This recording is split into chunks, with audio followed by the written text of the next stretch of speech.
This is the Sixth Man Show, an Orlando Magic podcast, with your hosts, Kevin Tucker and Jonathan Osborne, covering all things Magic basketball. By fans, for fans. Go Magic!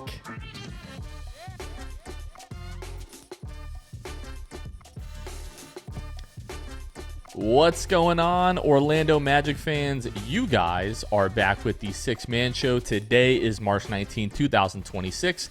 Jonathan Osborne here, as always, joined by my co-host, Kevin Tucker. Kevin, what is going on, my friend?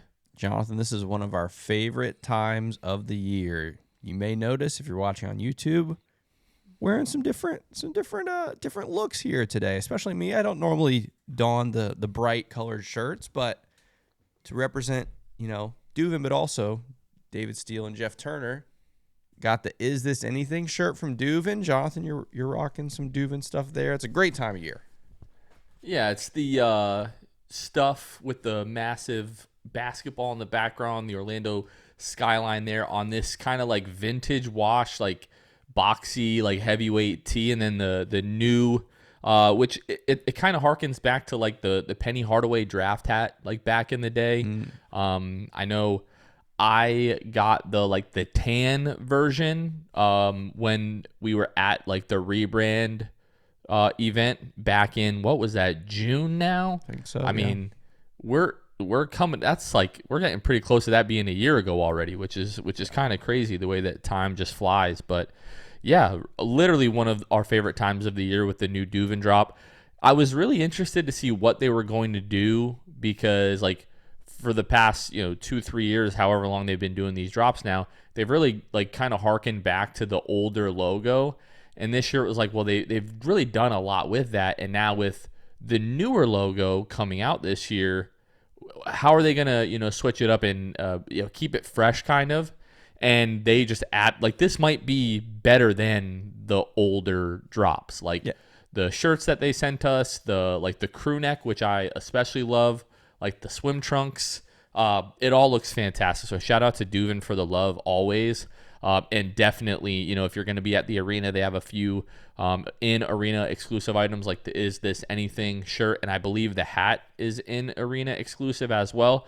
But then everything is also going to be available everything else is going to be available on their website. It's all like while supplies last kind of thing. They're always pretty like limited drops and limited runs. So I mean, you just got to get this stuff while it lasts because it's always fantastic. Yeah, like you said, it was going to be interesting. But what they did with the new logo, they went with the new logo and the new word mark and all that kind of stuff on the hat, but still left it vintage feeling, which is kind of cool, like merging the current new stuff with the vintage feel. I love it. My favorite thing about the Duvin Magic drops, though, and Jonathan knows this, I love stuff, but I love the different characterizations of stuff, right? Like, I have always been a big proponent of like, yeah, stuff is cute and cuddly and stuff, but at the end of the day, he's a mean green dragon, and so we should like lean into that sometimes. I wish the Magic did a little bit, like did some like more sinister versions of stuff for like artwork and stuff, which they have done in like posters and stuff. But like Jonathan's, shirt, like in a couple of the other pieces of the Duvin drop this time and years past, they sometimes give stuff a little bit of an edge, like he's an intimidating dragon in some of these, and I always appreciate that. So yeah, big shout out to Duvin. All this stuff is so sick. And I love that David Steele is going to be honored with this shirt forever. Like, you, me, Magic fans everywhere have this shirt. We're going to wear it forever. I think that's really, really cool as well. Yeah, and if you're, like, skeptical at all about, like, the quality of the Duvin stuff, I still have every piece that I've bought over the last few years, and it's all held up really well. I still wear it all the time, like, constantly wear that stuff. So a big shout out to Gavin, the entire team. They've been so good to us, and we love like sharing it with other Magic fans and seeing everybody wear their stuff. So a big shout out to them. Also, folks, our newest episode of the Sixth Fan Show is live. Kev worked on that and got that up today, Wednesday.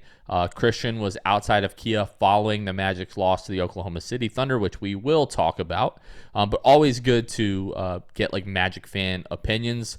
You all have been so wonderful to us in helping us like grow this platform and have given us this platform. So that's kind of our way of like trying to, share the platform with you all and allow your, thoughts and takes to be heard. So Christian does a great job with that.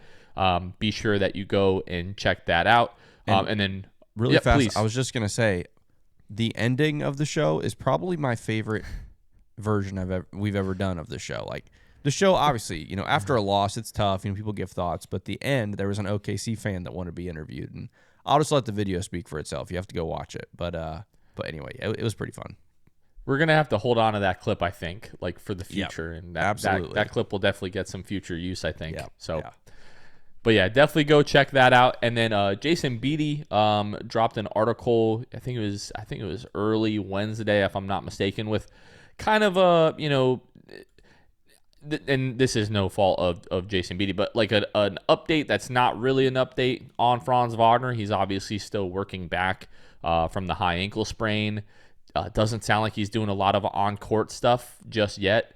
Franz has talked about, how frustrating it is, and he took a lot of accountability for the Berlin game, which, again, I don't blame him whatsoever. But essentially, and you should definitely go read the article just to paraphrase this bit.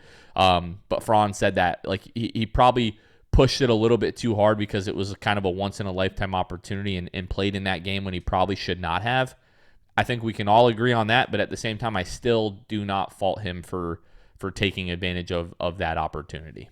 Yeah, 100% agree. Like, once in a lifetime. And even if you sit here and say, well, the Magic will probably go back to Berlin, maybe they will, or at least Germany, maybe they will, maybe they won't. But this was the first time, right? And like, yeah, I will never fault him for that. Now you can ask questions.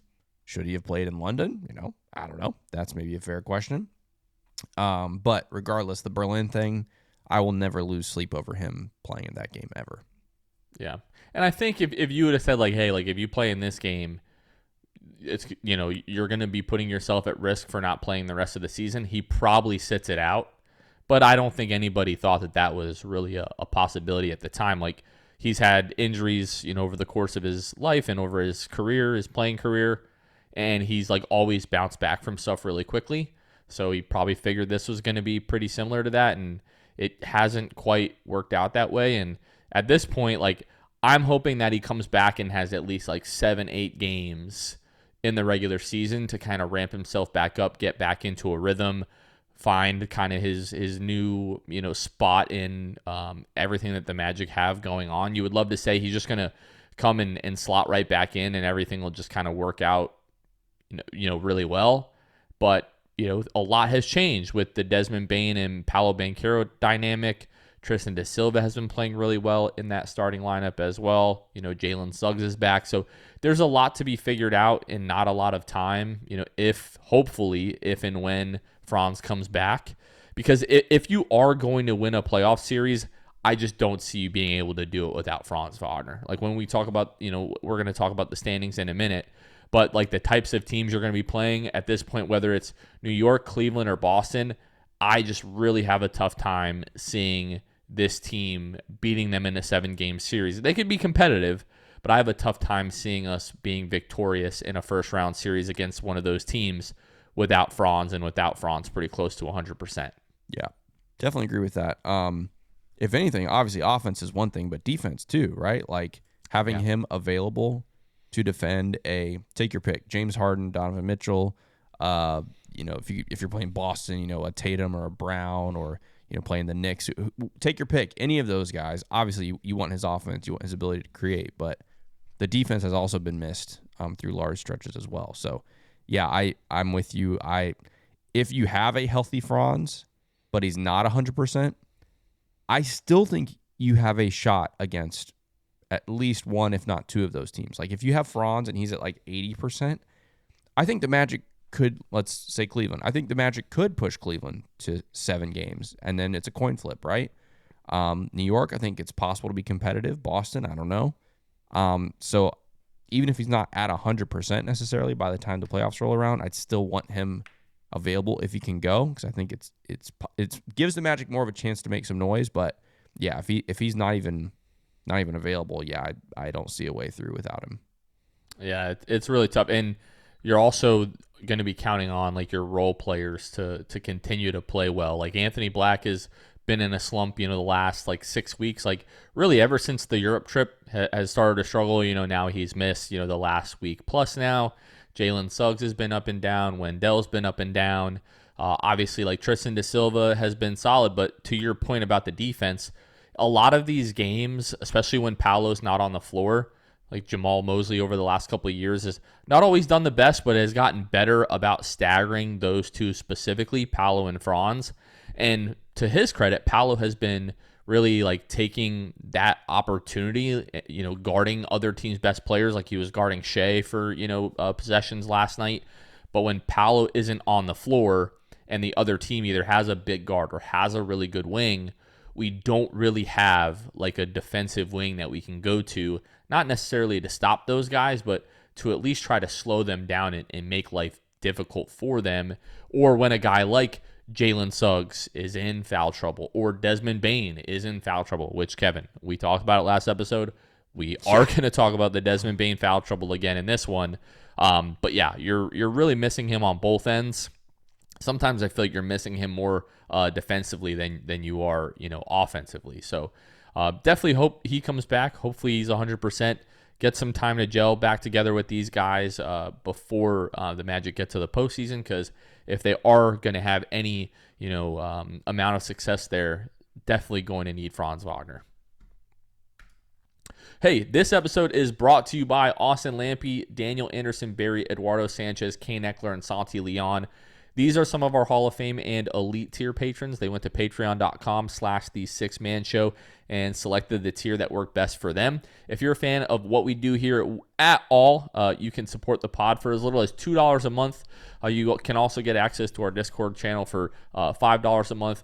Tomorrow, I tried to do this on Sunday's pod, but it was the wrong day. This time it actually is tomorrow, coming up on Thursday. We're doing a watch along of the Magic. Today, as they're listening, they're listening to it. I keep screwing this up. That's all right. Today. It's going to be great. There we go. Today, we're going to be doing a watch along. So, if you like what we do here, head to patreon.com/the6man show. Pick whatever tier works best for you. Okay, Kev, let's go ahead get into the state of the Magic. Unfortunately, so far this week, the Magic are 0-2 with a loss to the Hawks on Monday and a loss to the Thunder on Tuesday. Now sitting at 38-30, the Magic are still 6th in the Eastern Conference, or I guess back down to 6th in the Eastern Conference. They're 11 games back of the Pistons, 7 games back of Boston, 6 back of New York, 3.5 back of Cleveland, a half game back of Toronto, a half game up on Miami, 1 game up on the Hawks, a game and a half up on the 76ers, and 3.5 games up on the Charlotte Hornets. So you're playing the Hornets on Thursday. You just lost to the Hawks. You're a game up on them. Philly is obviously struggling with all the injuries that they've had, but there's just still a game and a half back. So the Magic are only a game and a half up right now on the 9 seed.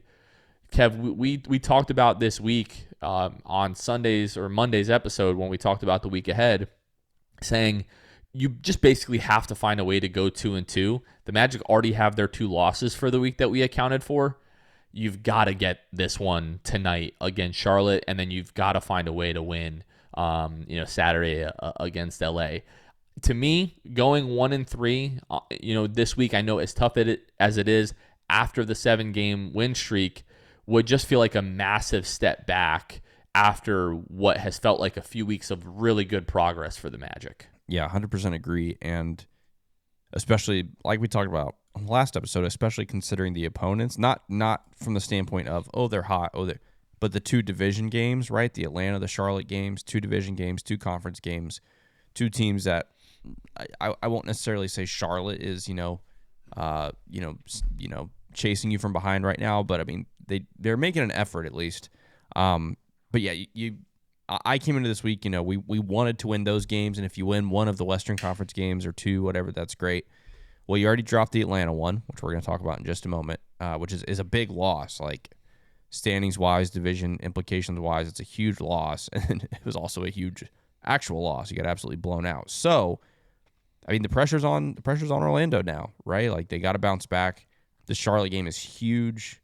It's going to be tough. It's on the road. That place is, now that the team's playing 500 basketball, the energy is back in that city, and that's going to be tough. And then obviously Saturday, it's the Lakers. They're one of the hottest teams in the league as well. So yeah, you got to find a way to win Thursday, and ideally throw Saturday in there as well. Yeah. Just really quickly, Jonathan, this is total aside and very distracting. I'm sorry to all of our viewers and listeners, but I was just looking at the scores around the league. At halftime in Brooklyn, the Oklahoma City Thunder are leading the Brooklyn Nets 60-24. The Nets have 24 points in the first half. Their leading scorer has 4 points. They scored 11 points in the first quarter and 13 in the second quarter. Like, what are we doing? What's going, like, just forfeit. Why are we even playing this game? Like, that is ridiculous. That is disgusting. Anyway, that's all. Tanking is terrible, and that's it. We didn't really plan on having this part of the conversation. Did you check out in our group chat yesterday, I think it was, somebody on Twitter had a really solid plan for tanking.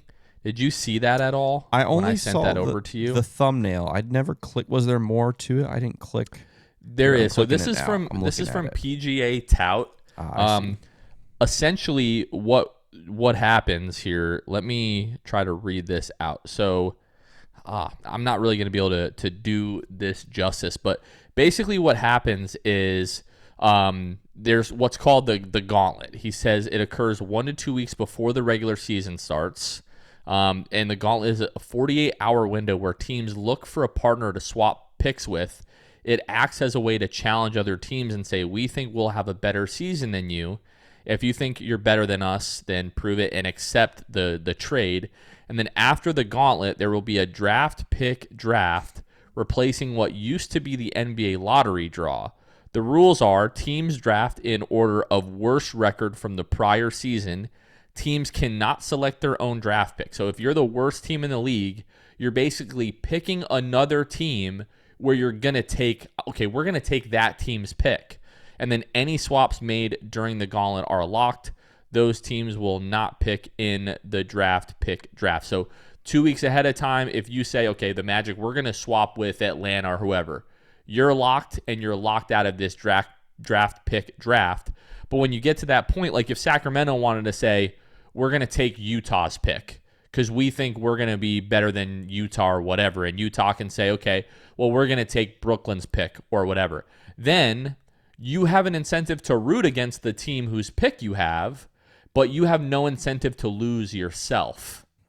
So the idea behind that is that it really, you're picking, hopefully, if you're the worst team, you're picking who you think is going to be the other worst team in the league, and then you're trying to be competitive the rest of the year because there's no incentive for you to lose. So that's the first. I mean, I didn't lay it out here very perfectly. It's at PGA Tout, PGATOUT on Twitter if you want to go and read that idea. To me, that's as close to like a perfect fix to all of the tanking stuff as you're going to get. I don't like the wheel that some people have suggested where there's just a wheel of all 30 teams and you're going to spin it and whoever it lands on gets the pick, because then it's just you've got a 1 in 30 chance, and if you're a terrible team, it does no good for you. But I don't know. I kind of like that idea. Yeah, that's intense. That's drama right there. Like the gauntlet. That's another point that he made. You could televise that. Like you could go crazy with it. Like that'd be intense. That's kind of. I mean, that's a flair for the dramatic for sure. But that's an interesting way to look at things. Where you never own your own quote unquote pick spot, if that makes sense. It always belongs to someone else, and so you don't have the incentive to lose, which therefore obviously doesn't impact your drafting. That's interesting. Yeah. Yeah, sorry, I didn't mean to send us down the tanking trail, but when I saw that score, I was just like, what a waste. Like, that's just ridiculous. True. Like, just forfeit. Just say, we're not going to try to win. We're just going to take the night off, and everyone just gets the night off, and it's great. That's just a mess. Well, some other NBA news that in one way or another kind of is relevant to the Orlando Magic, if we want to admit it or not, but it's been announced this past week that coming up here soon, the NBA Board of Governors is going to vote on 2 expansion teams, Las Vegas and Seattle, officially. And if that is voted in this season, their first seasons would be the 28-29 season. So one thing, just really quickly, before obviously we're going to talk about the Seattle element here, but all the talk about how the league has a competition problem and tanking and all those kind of things, it strikes me as very ironic that the league goes, hey, you know what's a good idea right now? Us to add two really bad teams to this league, which does nothing to solve the tanking issue, does nothing to solve like the talent issue. This is just purely a move that is going to line, the NBA and the owners' pockets. Yep. So do we really care about the product, or at the end of the day, do we just care about the bottom line? A lot of people have now accused the league of having a conflict of interest when it comes to tanking because now they're in bed with all these sports books. So it's just, once again, to me at least, more evidence that we don't actually really care about the product. We just care about the profits that the product, whether it's good or bad, is going to bring the league. Just found that pretty funny. Yeah, in bed with the betting partners, also in bed with the TV partner that broadcasts the lottery and the draft.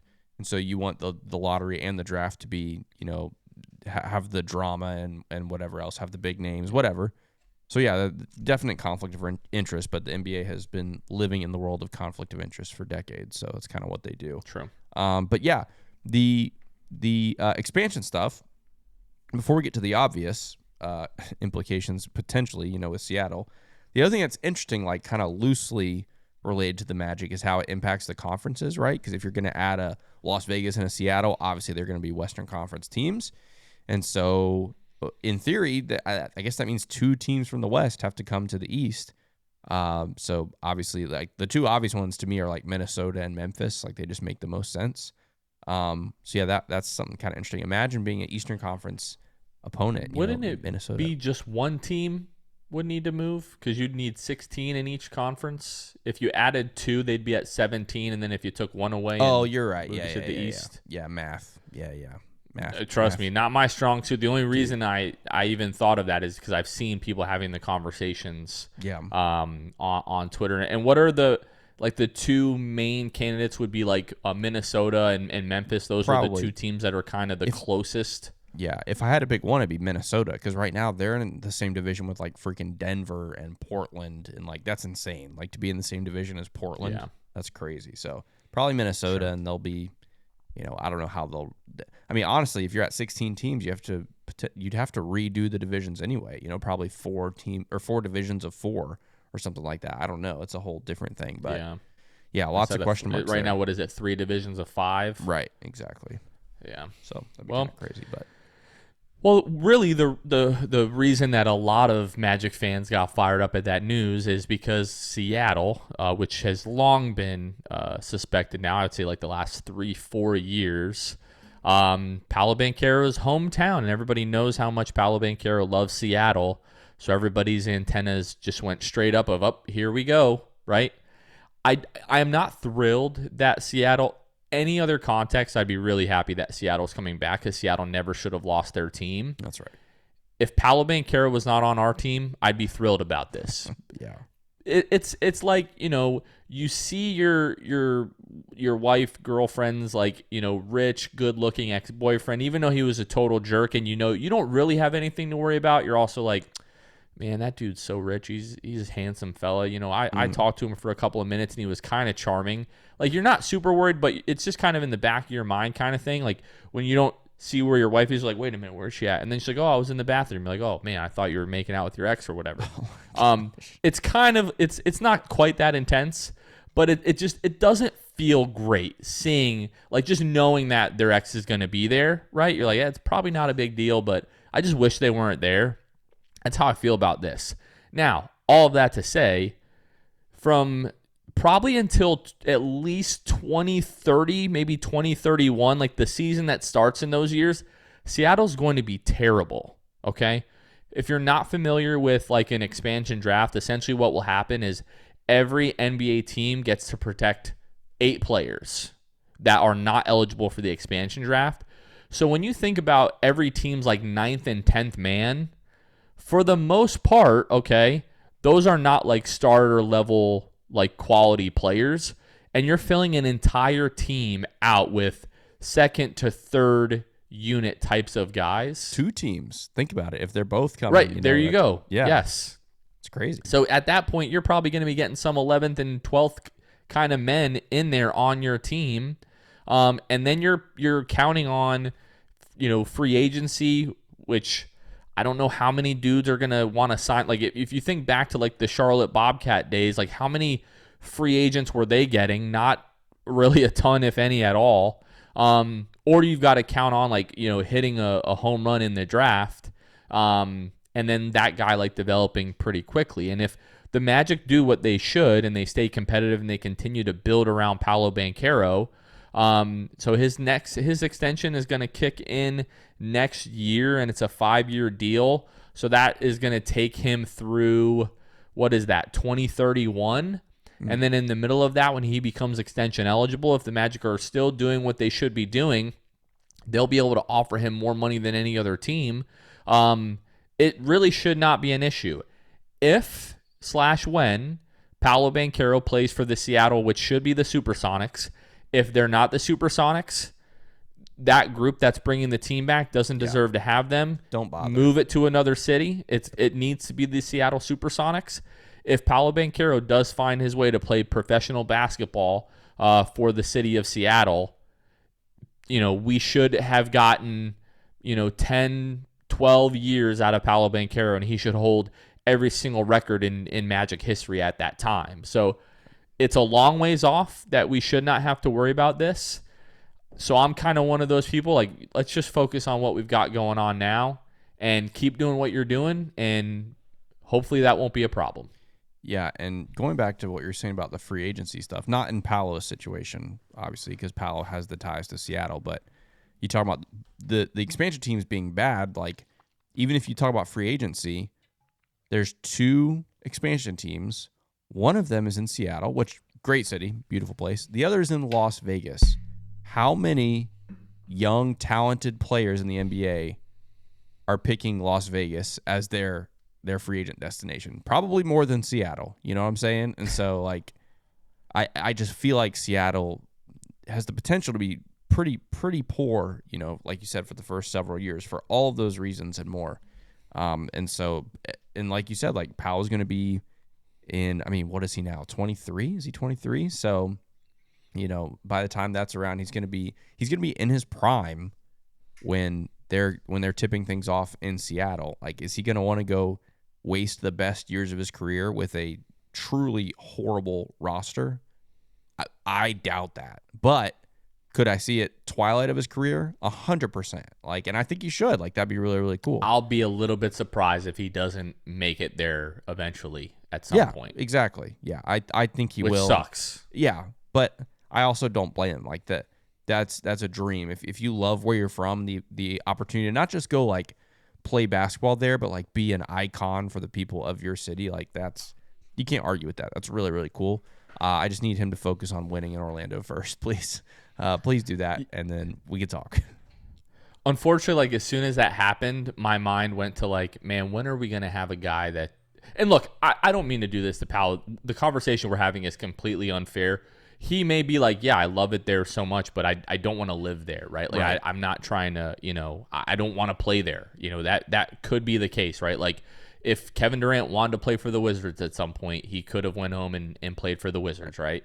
But if that does happen, it's just like, man, when are we going to get a guy who's just going to stay here and, like, our Dirk, our Kobe, our, Nick Collison, right? Like, whoever.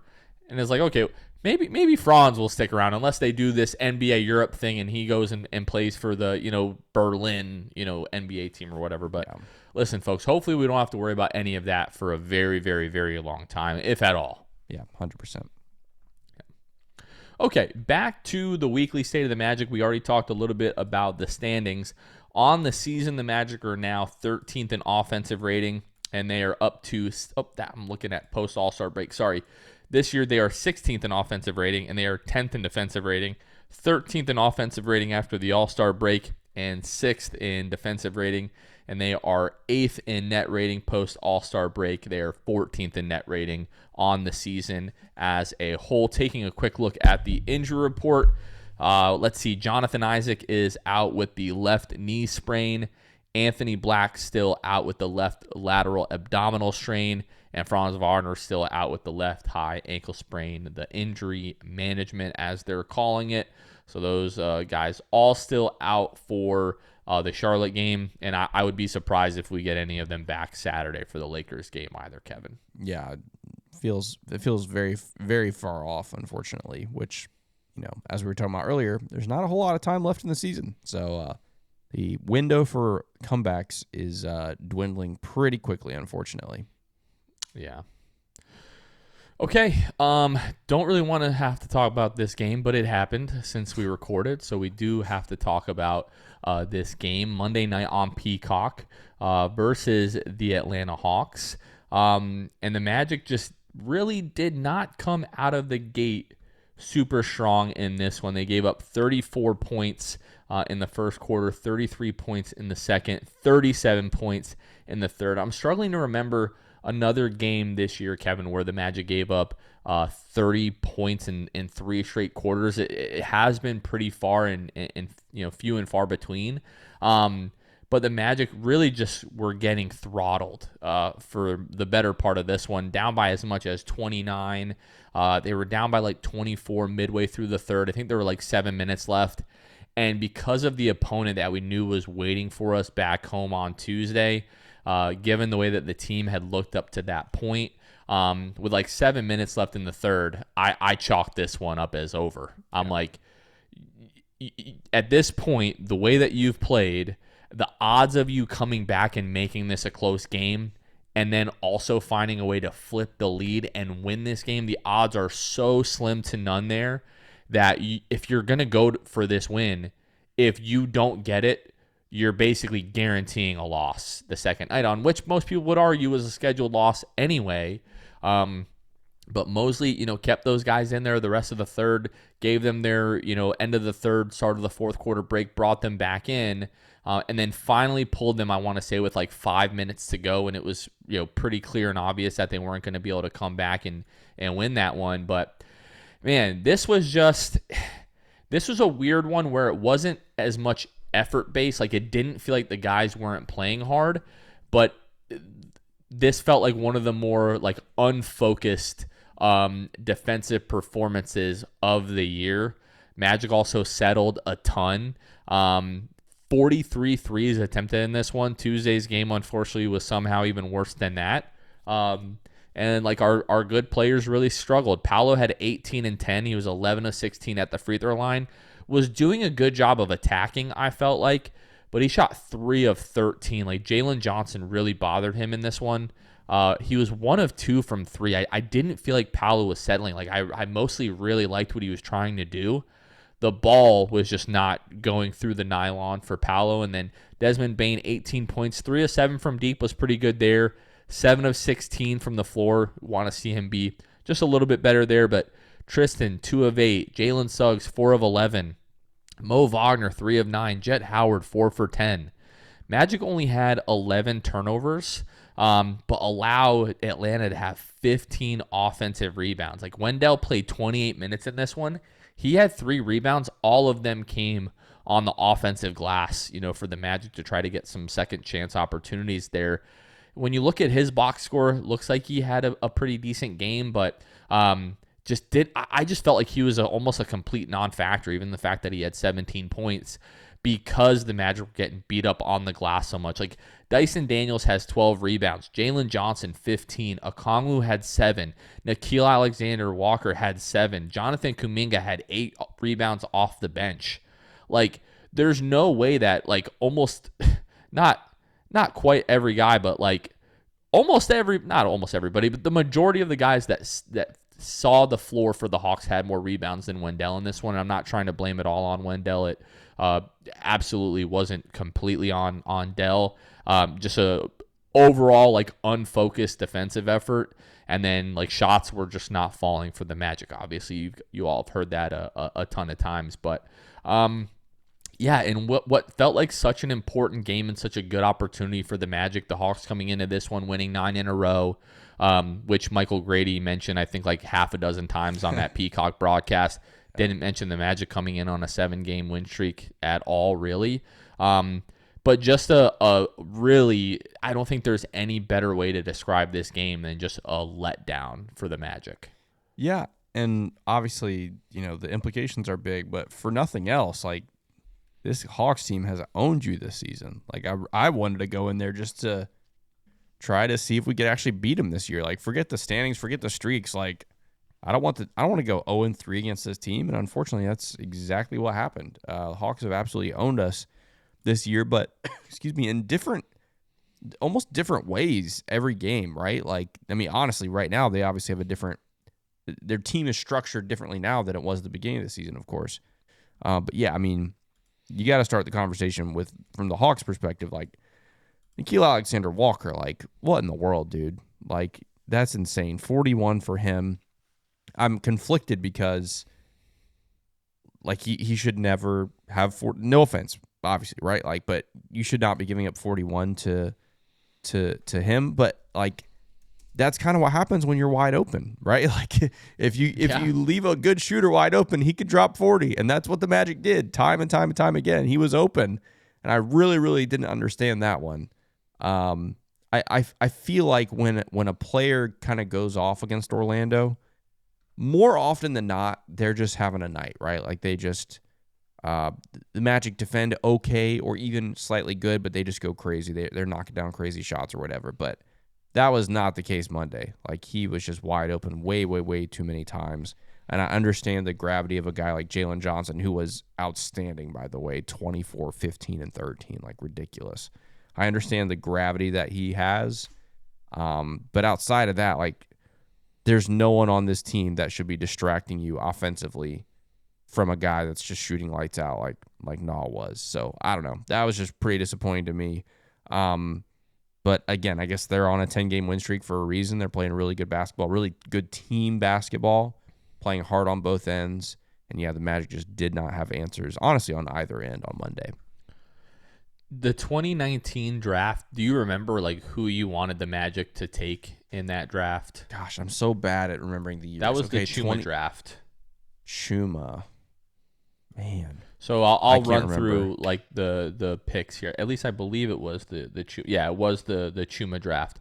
Zion, Ja Morant, RJ Barrett. The Magic had the 16th pick in this draft, so you weren't getting any of those guys. Right. DeAndre Hunter, Darius Garland, Jarrett Culver, Kobe White, Jackson Hayes, Rui Hachimura, Cam Reddish, Cam Johnson, PJ Washington, Tyler Hero, Romeo Langford, Sekou Jimboa, Chuma Okeke, Nickeil Alexander-Walker, Goga Batadze, Luka Samanchik, Matisse Thybulle, Brandon Clark, Grant Williams, Darius Bailey, Ty Jerome, Nasir Little. Like, this is the draft. Do you remember, like, did you have a guy in this draft at all? I want to say Romeo Langford was at or near the top of my list. But that's so interesting hearing those names. Like, that ended up being a pretty solid group of guys. Like, obviously, the stars at the top, but even if you get down to the teams or wherever you were there, like, there's a lot of high-level contributors in this league from that list, which is kind of crazy. But do you remember who you were kind of leaning towards? Nickeil Alexander-Walker. Yeah. And he was there. He was there. He went to where did the pick go? Yeah, it was to Brooklyn, and then obviously they flipped the pick. But I wanted Nickeil Alexander-Walker. Really, I didn't see him ever being like this level of player. But just like the shiftiness, like the creativity, you kind of saw all of that in his tape at Virginia Tech. And I actually set up like a draft watch party at the Oldsmar Buffalo Wild Wings. There was like 8 or 9 of us there. And shout out to my guy, Tony. He was their big Virginia Tech guy. And, man, we all thought Nah was going to be the pick there. And then it was Chuma. And to this day, I'm sure if you're out there listening, I'm sure he was watching this game on Monday, like, physically sick to his stomach watching Nickeil Alexander-Walker do this to the Magic. Well, to me, he's the most improved guy in the league. I don't know how it's anybody else. Well, I mean, it says it all when why can't I think of Doc Rivers' son's name, who was on the broadcast? Austin Rivers. That says it all when Austin Rivers is on the broadcast, who was his teammate. And I think it was Michael Grady who asked him, like, did you see this in him? He was like, no, I didn't. I never thought he could do this. I knew he would, he's paraphrasing. I knew he was a solid player, role player off the bench, blah, blah, blah. But no, I had no idea he had this in them. But that's one of those things in the NBA and in sports. Like sometimes it just takes the right environment, the right system, the right teammates, the right coach, and it can unlock, like just levels of potential that you never knew they had. But again, I just thought it was really funny to hear Austin Rivers say, as his former teammate, say, "No, I had no idea he could do this." That was pretty funny. To me, it felt like an Atlanta broadcast. I know, it's not the biggest deal in the world, but to me, it just felt like, and the easy thing to do when you're broadcasting a game is to hype up the team that is playing well. Right. You hear that in every national televised game. But I don't know. It just kind of irked me a little bit there. But in the moment of this game, to me, when it became really clear, especially in that second half, that the Magic just weren't really going to mount a comeback, my focus immediately shifted to Tuesday night, where it was like, okay, the Magic to this point, I think they had played like 6 games in 9 nights. They're getting ready to play like 7 and 11, with that Oklahoma City game. They've had a lot of back-to-backs lately. Like, they've been playing so much basketball, and you're on a 7-game win streak before this game. A loss was going to happen. Like, you weren't ever going to run the table the rest of the year. And my thing was like, okay, they've been playing a ton of basketball. There's cumulative fatigue that comes from that. Atlanta does kind of seem to have our number this year. The team just came out, seemed unprepared, unfocused.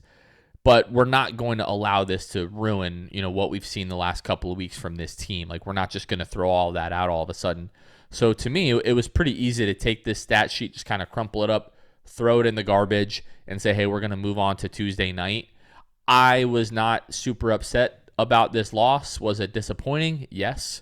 But it was one of those games, and Desmond Bain shared this in the locker room, I think, after the fact with Jason Beatty and Philip Rossman-Reich, of like, hey, this is one game. Like, we're not too worried about this. Like, you have a bad night, you have an off night. We literally have another game tomorrow.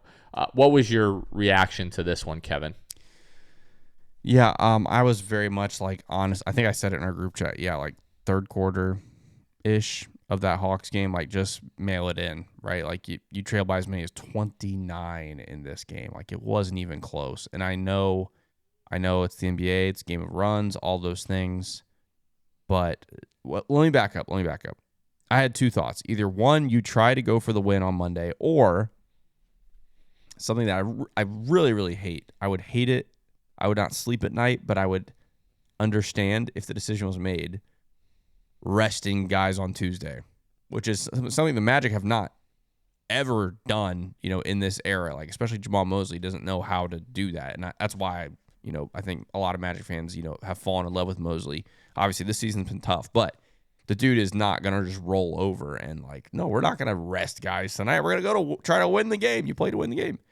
But that's where I was at the end of the Hawks game. Like, you kind of got to pick your poison. If you're down 20-something in the third, you can either go for it tonight and rest people tomorrow, or rest people tonight and go for it tomorrow. So it's a weird spot to be in. But yeah, I was just looking as you were talking, like, the Magic are in this stretch. Neither. Do what? And we did neither. Exactly. Yeah. We did the opposite of both, right? Like, went for it on both. But like, just to hit this point home, the Magic obviously had the back-to-back, the last 2 days.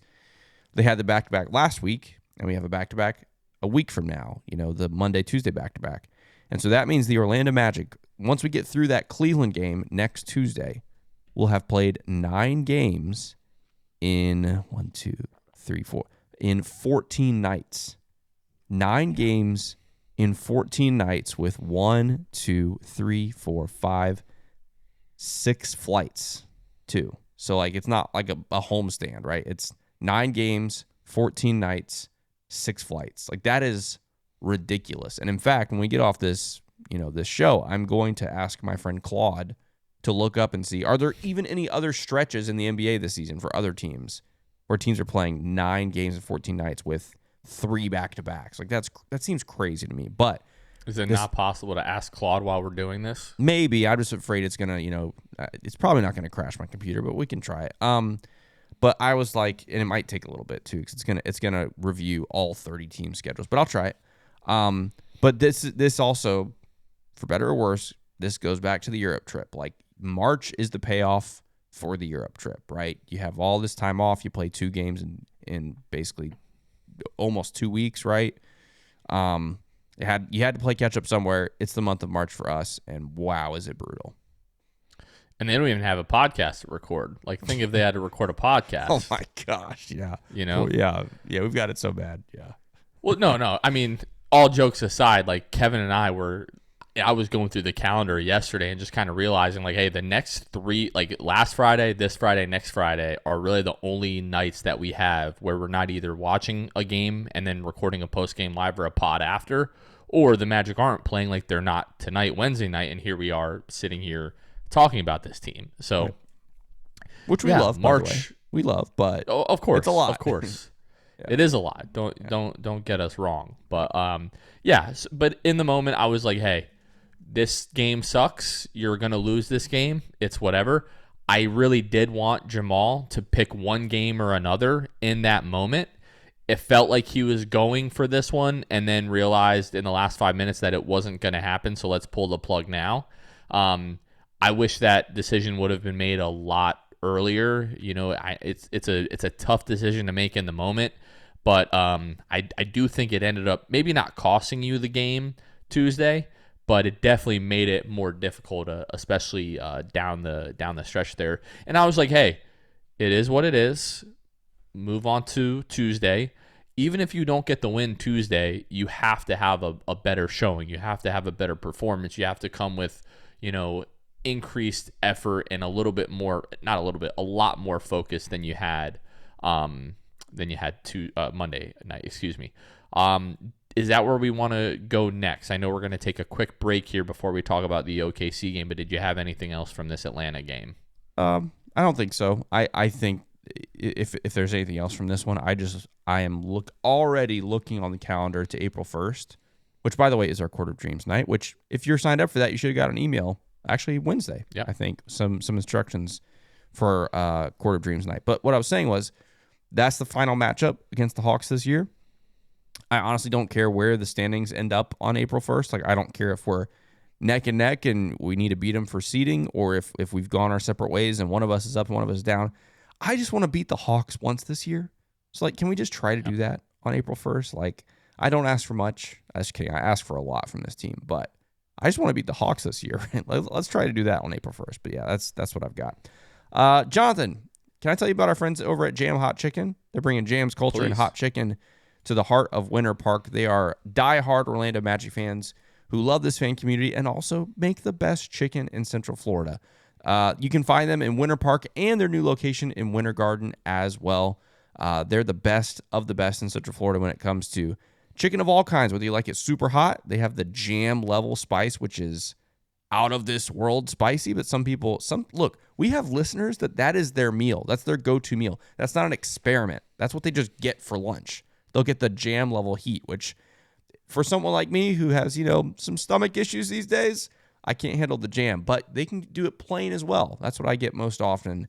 Plain, it is just as good. So you can find them on social media at Jam Hot Chicken or visit their website, jamhotchickenfl.com. They love this fan community so much that they have hooked you up with 10% off your order every single time you go to Jam. You can do that when you're ordering ahead online. You can use the code 6THMAN. That's SIXTHMAN for 10% off. Or if you're doing in person, you can talk to the person behind the counter and say, hey, I watched I listened to the 6-Man show. I got that 10% coupon code. They'll give you 10% off your order as well. Again, big shout out to Jam and the entire team over there for sponsoring the show. We really appreciate it. And a big shout out to our friends over at the Posit Group. They are your home team on and off the court, your Orlando real estate resource of choice. Not only are they the official real estate partner of our show, but they're the official real estate partner of the Orlando Magic this year. They're also the 2025 Orlando Weekly Best of Orlando, the best real estate company voted by readers of Orlando Weekly. And they've helped over 2,500 families buy and sell homes here in Orlando. Ken and his team, they are impacting lives through real estate. Posit Group agents outsell the competition by 5 times, and they're in the top 1% of sales in the United States. So whether you're looking to sell your home, or maybe you're in the Orlando area or looking to buy another home, or maybe you're moving to the area looking to buy your first home in the area, there is no other team better suited to help you with all of your real estate needs than the Pozick Group. You can find them at pozick.com. Pozek. Again, Pozick.com. A big shout out to Ken and the entire Pozick Group for sponsoring the show. And now let's talk about this game from Tuesday against the Oklahoma City Thunder, Kevin. After the disappointing loss on Monday, like we talked about, you really needed a bounce back performance. You've gotten your butts kicked by this Oklahoma City team the last few seasons. And you really, we talked about this on Sunday, I just wanted to see a competitive showing. Win or lose, whether you beat Atlanta coming into this one or not, just wanted to see them be competitive. I was concerned with it being the second night of a back-to-back, just how would they look coming out of the gates. And the Magic looked pretty solid the first few minutes of this game before OKC. They go on a big run to end the first quarter. They're up 26-22, and then they get up by as much as 18, Kevin, in that second quarter before Paolo Banchero, the Orlando Magic, come storming back with a big run of their own to close the half. They were down by just one, and then really kept this game pretty close. They were down 6 going into the third quarter, and then really the last few minutes is when this game got out of hand. The Magic were able to, I think it was a 2 or 3 point deficit with a few minutes to go. And then Shai Gilgeous-Alexander hits a 3, gets fouled, makes a couple of free throws. There's some missed shots by the Magic, an air ball by Tristan da Silva, turnover by Paolo Banchero, a turnover from Jalen Suggs. And then OKC basically turned each one of those opportunities into immediate points.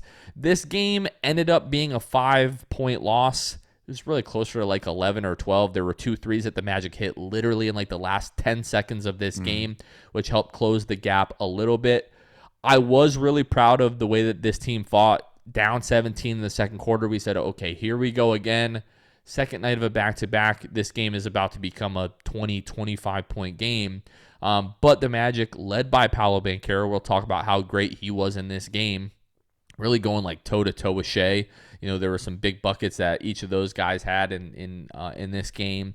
But the way that they kept fighting, the way that they defended, holding OKC to 113 points, really for better part of this one, like holding them under 100 until those last few minutes.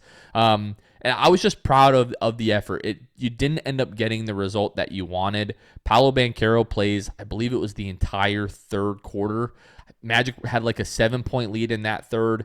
Mo Wagner comes in the last 4 minutes of that third, and all of a sudden a 7-point lead turns into a 6-point deficit going into the fourth. We'll talk about that. It just felt really obvious early on that Mo didn't have it, and this game was like begging for Jonathan Isaac. Well, you didn't have Jonathan Isaac available, but you did have Goga Batadze off the bench. Goga played really well in the, 10 minutes or 6 minutes that he played. He played really well, was a -1, so kind of helped the Magic play the Thunder pretty dead even in those minutes. But yeah, there were a couple of guys, particularly the bench, that were really bad in this one that was the difference in this game. Like looking at the plus minus, Tristan plus 16, Paolo plus 9, Wendell was a plus 19. Everybody else outside of Jamal Cain was a negative plus minus. Mo Wagner with the most egregious, a negative 28 in 12 and a half minutes. I felt for the first time in a long time that like, hey, on the right night, we can hang with these guys. And had the Magic found a way to win this game, I would have completely forgot about the Atlanta game, because it would have been, hey, look at everything that we've been through. Yes, we might have caught OKC on a bad shooting night, but at the end of the day, we're still good enough to hang with the very best teams in the league. And you hung with them for 43, 44 minutes, it felt like. Not counting some of those minutes in the first half that weren't so great. But you had a chance to win this game down the stretch. And it did feel like Paolo was awesome in that third quarter. I think he had 15 of his 32 in that third quarter. The last 2 minutes or so of that third, he was obviously gassed after playing all of those minutes there. But what also kind of bled into that was 30 minutes that he had played the night before in Atlanta that he probably should not have played, almost at all in that fourth quarter. He probably should have played 25 minutes. on Monday against the Hawks, and maybe some of these guys would have had a little bit more juice. We can, go back and forth about that decision on Monday, but I come away, even though it's 2 losses in a row, the Hawks game to me is just kind of like an outlier, and then this one, it's like you gave OKC your best shot on the second night of a back-to-back, and you just didn't get it done. So I thought I would feel way worse after 2 straight losses coming off of a 7-game win streak, but I came away from this game actually a little bit encouraged. Yeah, I think a lot of that comes from us, and all Magic fans knew like how daunting a 24-hour stretch that is, right? I mean, you know it going into it. Like, you're happy with a split, and a competitive 0-2, doesn't feel like that crazy. I have so many thoughts about this game. Like, first off, the second quarter was just wild. Like, I mean, you play the Thunder close at the end of the first quarter. You get off to, like you said, good start. Thunder come back. You trail. And then once they get out to that 18-point lead, like, how many Magic fans, I know some in our group chat, that were like, oh, this game's over. It's done. Yeah, which I don't blame them, right? Like, this is what the Thunder do. Obviously they're good, but number 2, like, they are built to prey on a team that is on the second night of a back-to-back, right? Like, they are the perfect weapon for something like that, right? You get out to an 18-point deficit in the first half, and you're like, ugh, here we go. And you add the history to it. The Magic have lost by a lot to the Thunder pretty much every game for the last at least 2 years, it feels like, maybe longer. But I just got to give the Magic credit, for sticking with it, for fighting through it. They got it down to 1 at the half. And the other thing that's worth noting, the Alex Caruso play in the second quarter that I have never seen in the history of basketball, using your shoe is off of your foot and you have it in your hand and you decide to use it to try to block a shot, is one of the wildest, most unhinged things I've ever seen at any level of this sport that we love. Professional, college, high school, JV, peewee, elementary school, neighborhood, street ball, whatever. I've never seen it. And it was so outrageous that when I saw it live, my brain didn't register it until I saw the replay. I was like, wait, that's what happened? Like, It's funny, honestly. And the fact that he was like surprised that there was going to be extra calls other than the foul was really funny to me. Like, what do you expect? You can't use a foreign object to try to block a shot. Of course it's going to be a goaltend. So anyway, I think that is one of the wildest things I've ever seen. So, but as far as the game goes, again, credit the Magic fighting back. The end of that second quarter was really fun. And then, like you said, they led. They had a 2 or 3 possession lead several times in the third quarter. Like, they were right there. And it's just another example of, if you have one other guy step up offensively, whether it's Tristan, who shot 4 of 12, 1 of 6 from 3, whether it's Wendell, who went 0 of 4 from 3, maybe he can knock down 1 or 2. Maybe it's literally anybody else on the bench other than Javon Carter. Like, if anybody else on the bench wants to step up, or you go the injury route, like if you have a Franz, if you have an Anthony Black, like, it definitely feels like this game could have been won if just 1 or 2 more guys makes 1 or 2 more plays, or you have those guys healthy. So yeah, it is weird. We've said it many times. We are past the point of like moral victories. So it's a little weird to feel this way after a game like that, but I'm with you. Like, after the game, I was like, okay, like, we thought this was going to be a loss, and, an hour into it, we thought it was going to be an ugly loss. And so the fact the Magic climbed back into it made it interesting.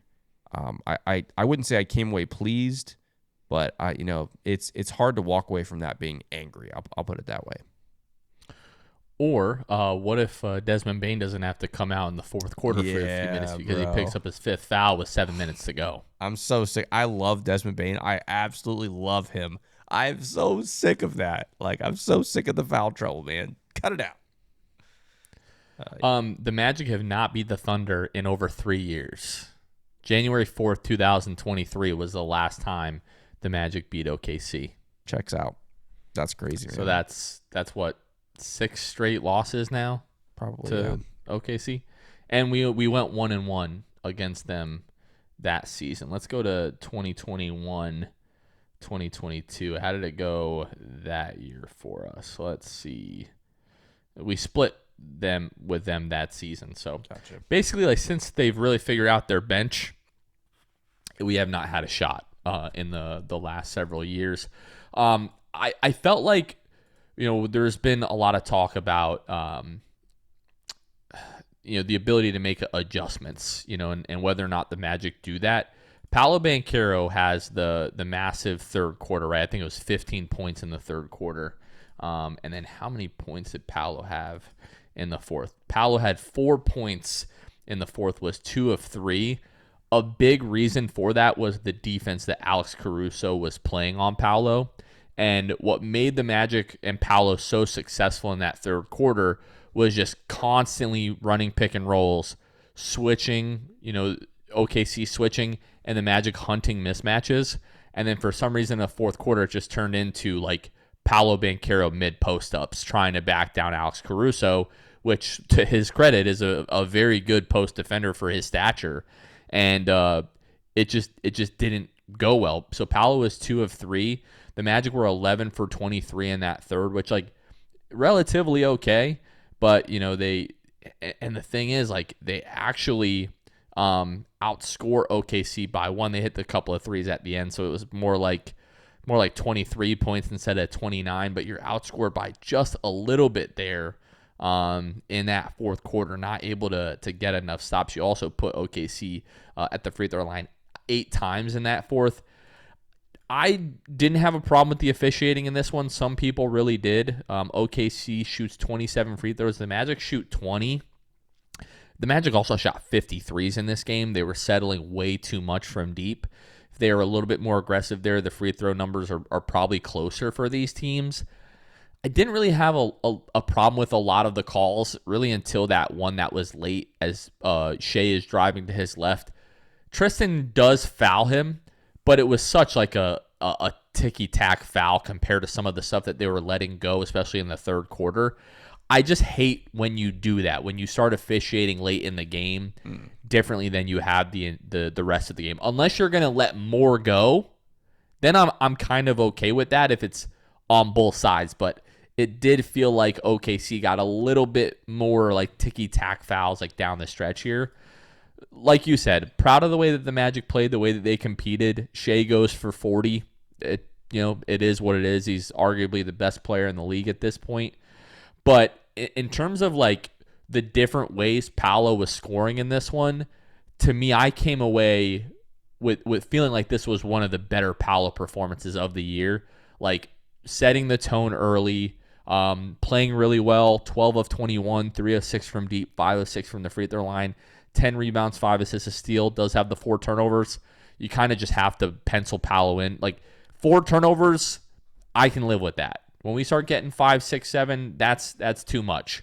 4 is, to me, is acceptable with the amount that he has the ball in his hands. And there was like one like late in the game where he got the ball poked loose from behind him by Caruso, where if that doesn't happen, he's at 3. It's whatever, but you've got to clean up those kind of turnovers late in the game. But yeah, this is one of those ones that, look, you went up against the defending champs and you just fell short.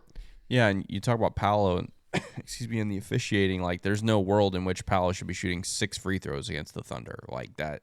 Yeah. I mean, that was ridiculous. And I don't mean that on Paolo. I mean, Paolo got fouled several times on Tuesday night, did not get the call.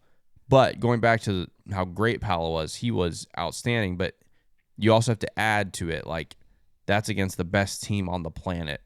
And Paolo had basically zero help out there, and he was still able to absorb all the defenders they were throwing at him, which they have a lot of really good defenders. I don't like OKC, but I will admit that they've collected quite an assortment of really, really strong defenders. And so, he was able to handle all of them all night long, and 32 points against the best team in basketball. Really, really impressive. Again, especially because he didn't really have a sidekick to help him out too much offensively. So, yeah, I came away very, very impressed with Paolo. Like you said, one of his best performances of the season, and probably, definitely to me gets bonus points considering, the level of the opponent. Yeah, and Paolo spent some time guarding Shea. Shea shot 4 of 6. The the thing about Shea, you can play really good defense, and a lot of times it just doesn't matter. In my lifetime, like I didn't watch Michael Jordan live. Like I remember Michael Jordan on the Sixers, which I've heard was not the same as seeing him on the Bulls, Wizards, quite obviously. The Wizards, but yeah, same thing. Yeah. What did I say? Did I say Clippers? You said Sixers, but different My rhyming gosh. team. Yeah, that's all right. I knew what you meant. The brain isn't what it used to be, Kevin. But yes, the Wizards. Yes, but like Shea can just be completely draped by a defender and raise up, and it's just doesn't even touch the rim a lot of times. Yep. He's very, very good. It's very annoying to watch him. But the fact that like Paolo, 6 shooting possessions, a total, of 2 minutes, defending him, like I give Paolo credit for like taking that challenge. And like I said, I felt like he played, pretty solid defense on, multiple possessions there. Some of them, it really just did not matter. But yeah, I come away from these 2 games, Kevin, with just like a collective, like, it is what it is. You're not going to win every game down the stretch. Monday was a complete throwaway for me. Tuesday was a valiant, spirited effort. Give the Magic a lot of credit for hanging around in that game. And if the Magic are healthy, healthier, maybe not fully healthy. OKC didn't have Jalen Williams. But if you do have Franz, or if you do have AB in this game, or maybe if you even have a Jonathan Isaac, to play in some of those Mo Wagner minutes where he was not great. Definitely a little bit of criticism on Mosley there. I do think he shares some blame in this loss as well. I think to everybody watching, it was obvious that this was not a Mo Wagner night, that you had to try to go to Goga. Mo has a really tough close to the third, which kind of flipped the game there. You go from being up 7 to down 6. And then he has Goga in to start the fourth, so he did see it, but it was just, I think you talked about it maybe in the post-game live of like, it was almost like that Jalen stretch. Was it against, was it Houston, that Jalen stretch in that third quarter where we talked about like, all right, Jalen's going to like flip out of this like any second, snap out of this, and he just never did. Yeah. Same thing with Mo, but with Mo, it's like we've kind of seen this, maybe not quite this bad, but he hasn't really been great recently. To me, I'm not super worried about Mo long term. He's coming off of an ACL. The team is playing a ton of basketball. He's still kind of working to get his legs back underneath him. Playing a ton of basketball in this short stretch probably isn't really the best thing for Mo, just from like a strictly performance status right now. But that was a little ding on Mosley in this one of like, it's pretty obvious that this is an adjustment that needed to be made. And then in the fourth quarter, just going to those mid post-ups with Paolo instead of getting him, either catching the ball on the move or putting him in some kind of pick and roll situation. To me, that was like an adjustment that Mark Daigneault made that we didn't really respond to, at least in that fourth. And again, not blaming the loss on those, but those were definitely like minor contributing factors to the loss. Yeah, and going back to the Mo thing, the hard part about that stretch was Mo was not playing well, yes. Jet Howard was on the floor at the same time, and he was also quite poor. Like I think he hit his first 3. I know he hit a 3. I can't remember if it was first but after that he went over. But more so on the defensive end, like just lost his guy at least twice, if not 3 times in this a very, very short span. And yeah, combine that with, again, the same stretch that Mo Wagner was on the floor. Both of those guys were just absolutely killing you. And yeah, for Mosley to stick with one would be, questionable, but to stick with both of them for that whole stretch, I was definitely disappointed in that. And yeah, it definitely cost the Magic in the end. Yeah, there were also, I'm not trying to, apologize for Mo Wagner, but there were a couple of plays where him and Noah were both on the floor where I forget if it was Holmgren or Hartenstein just like completely cut back door were wide open, and people were like, yo, what is Mo doing? But after those plays, if you go back and look, you can obviously see Mo either say something to Noah or just kind of look at him and share like some frustration. I think there was just some miscommunication there on whose assignment was what in that situation. Mo Wagner isn't usually the guy that's just completely out of position. Like, sure, can he get beat, like laterally and like, guys getting past him to the rim at times? Sure. but very, very rarely do you just catch him going like, bro, what were you doing there? And that happened on a couple of possessions there. Yeah, Jett Howard plays almost 20 minutes.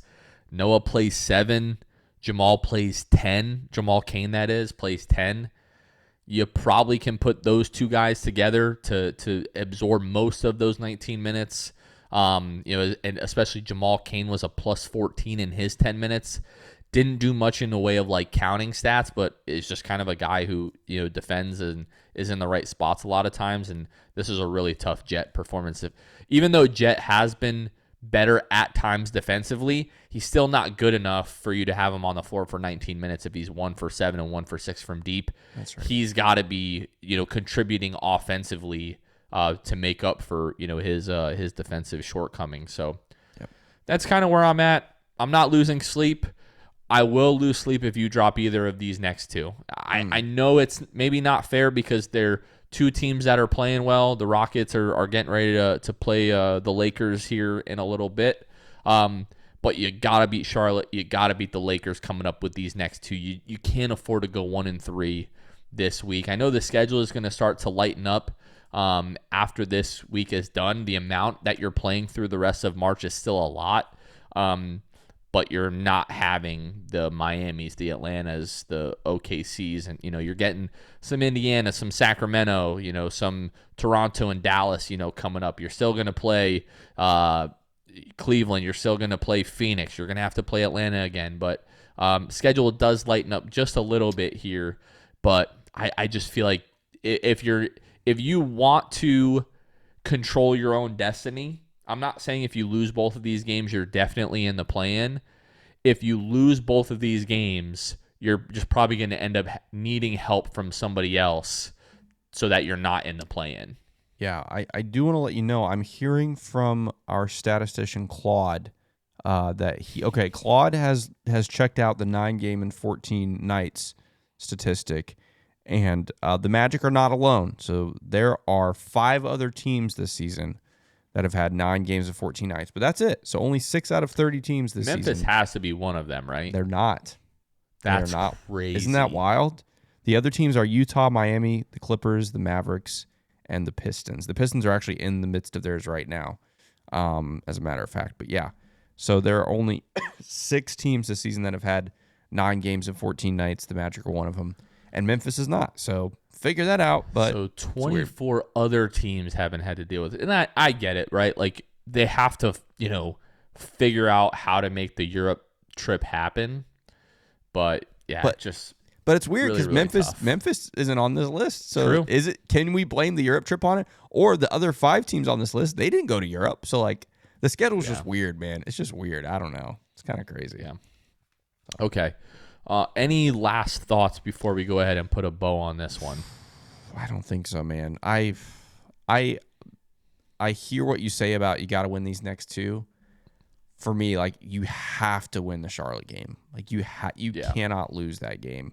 Number 1 for the standings and all that kind of stuff, but number 2 for the vibes. Like to lose 3 in a row after you won 7 in a row, like that's terrible.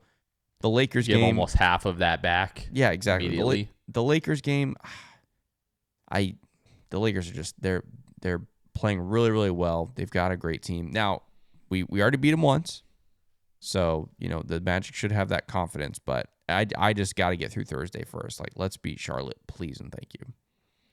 So the Lakers, they play the Rockets tonight. They just actually played the Rockets a couple nights ago as well. Yeah, they played the Rockets Monday. So then they play Miami. So they're on the first night of a back-to-back. They'll play Miami. They'll be off Friday before they play us. And they're in the midst of what is that? Like 6-game road trip there. So I don't know. Maybe you catch them slipping a little bit. They're going to be a little bit fatigued as well. The Magic will be back home on Friday, get to sleep in their own beds and all that kind of good stuff Friday night. So, yeah. I mean, you got to get both of these. You have enough room between you and Charlotte, I think, that Charlotte shouldn't catch you. I'll be surprised taking another look at the standings here. If Charlotte isn't in that like 9-10 game, to me that'll be pretty crazy, just as well as like the Magic, the Heat, and the Hawks have all been playing at this point. But just to stay ahead of the Heat, the Hawks, and the 76ers, you need both of these games. You just you do. I don't want to be in the play-in. I really don't. Yeah. Let me just add to our struggles this evening. Maybe this is a great way to end it on a low note. The Raptors are currently up by 29 in Chicago, so thank you, Chicago, for absolutely nothing. You're useless. And the Atlanta Hawks are up 11. Raptors will be a full game. Yep. And the Hawks are up 11 at the half in Dallas. So thank you, Dallas, for also being useless. I mean, they've got a second half. We'll root for the Mavericks, and So I'll if rescind. the Hawks win, they'll be a half game back. Yep, I'll rescind calling Dallas useless if they come back in the second half. But Chicago, absolutely. Hey, the useless. Mavs just beat the Cavs. We thought the world of them then. That's true, but what have you done for me lately? You know, tonight I need you Yeah. to beat the Hawks. So we'll see. All right, let's go ahead and wrap this one up. Another good one. Just really quick note. I meant to mention this at the beginning. We mentioned it a few episodes ago, but just as a reminder, we've been having some audio difficulties. So as we sort through that, appreciate everybody's patience. For Kevin Tucker, this has been Jonathan Osborne. You all have been listening to the Six Man Show. We will catch you guys next time. See you.